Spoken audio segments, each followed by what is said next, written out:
अल्हम्दुलिल्लाहि वक़फ़ा वस्सलातु वस्सलामु अला रसूलिल्लाह अम्मा बाद। आज मैं आपके सामने बीमार कर देने वाले ख्वाबों को ज़िक्र करूँगा। बहुत सारे मरीज़ों का ये मसला है कि हमें कोई ख्वाब आता है, हम बीमार हो जाते हैं। और ख्वाब का बीमारी से क्या ताल्लुक़ है? बुरा ख्वाब आया, उसके बाद हम बीमार हो गए। अब इस शर से, जो ख्वाब के शर से हमें बीमारी लगी है, इससे कैसे बचें?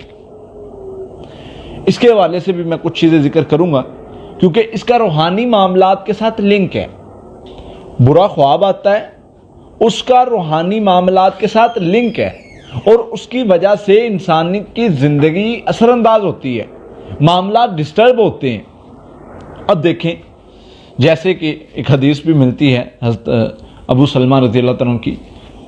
वो अपनी कैफियत बयान करते हैं कि मेरे साथ क्या मामला होता था कि मुझे बुरा ख्वाब आता, बुरे ख्वाब आने के बाद मैं बीमार हो जाता। तो कहते हैं कि मैंने जिक्र किया अबू कतादा रज़ियल्लाहु अन्हु से कि मेरा ये मसला है, मैं बीमार हो जाता हूँ, जब भी मुझे बुरा ख्वाब आता है मैं बीमार हो जाता हूँ। और हमारे यहाँ अक्सर लोगों का ये मसला है।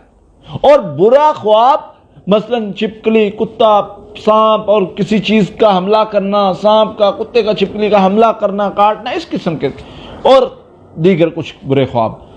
तो इस ख्वाब के बाद अगर तबीयत ख़राब हो जाती, बीमार हो जाता है, तो गोया उस पर यानी रूहानी मसला है, जादू जिन्नात या इस किस्म का, इससे रिलेटेड कोई भी मसला हो सकता है। अब सहाबी कैसे बचे, ये बात देखें। सहाबी कैसे बचे इस शर से? हमने भी वैसे बचना है। सहाबी फरमाते हैं, अबू कतादा रज़ियल्लाहु अन्हु से जब जिक्र किया अबू सलमा ने, तो अबू कतादा फरमाते हैं रज़ियल्लाहु अन्हु कि मैं क्या वो अमल ना बताऊं जो नबी सल्लल्लाहु अलैहि वसल्लम ने मुझे बताया? उन्होंने कहा ज़रूर बताएं। सही मुस्लिम में हदीस है।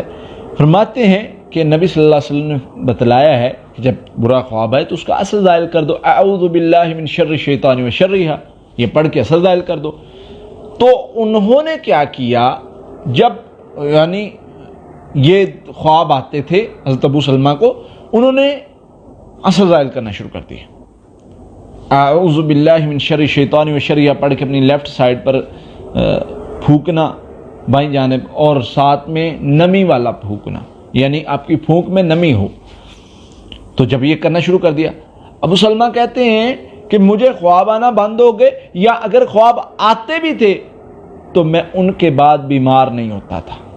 अब फर्क नोट करें कि मैंने जब से ये दुआ पढ़नी शुरू की, जब भी मैंने ये दुआ पढ़ी, मुझे ख्वाब आते थे, ख्वाब नहीं आते थे, हाँ अगर आते भी थे तो मैं उनके बाद बीमार नहीं होता था। तो पता ये चला कि शर से अगर बचना है तो इसका माना क्या है दुआ का? अल्लाह इस ख्वाब के शर से और शैतान के शर से मैं तेरी पनाह में आता हूं। जब बंदा अल्लाह की पनाह में चला जाता है तो मामला हल हो जाता है, मामला क्लियर हो जाता है। तो अल्लाह ताला फिर बंदे को उस शर से महफूज कर लेते हैं। तो आप भी ये चीज़ सीखें, इंशाअल्लाह अल्लाह की रहमत से, अल्लाह के फजल से आप हर तरह के शर से महफूज रहेंगे। अल्लाह ताला आपकी मदद फरमाएंगे और बीमारी का और जो भी दूसरे मामलात होते हैं, क्योंकि हमारा रोना यही होता है कि जी बुरे ख्वाब आ गए, डरोने ख्वाब आ गए, डर गए, मर गए, तो उसके हल पर नहीं जाते, हल को नहीं ढूंढते। तो हल नबी सल्लल्लाहु अलैहि वसल्लम ने सिखाया है। ये कुछ दुआएं हैं, रात को सोने के अज़कार हैं, बावुज़ू होकर सोना है, और इसी तरह अगर बुरा ख्वाब आता है सदका दे दें। मतलब किसी भी तरीके से इस शर से बचने के लिए अल्लाह से मदद मांगे, तो इंशाअल्लाह आप इस शर से बच जाएंगे। और इसकी वजह से, बुरे ख्वाबों की वजह से जो बनने वाली बीमारियां हैं, आप उनसे बच जाएंगे। अल्लाह ताला आपकी हिफाजत फरमाएगा और आप हर तरह के शर से महफूज रहेंगे इंशाअल्लाह।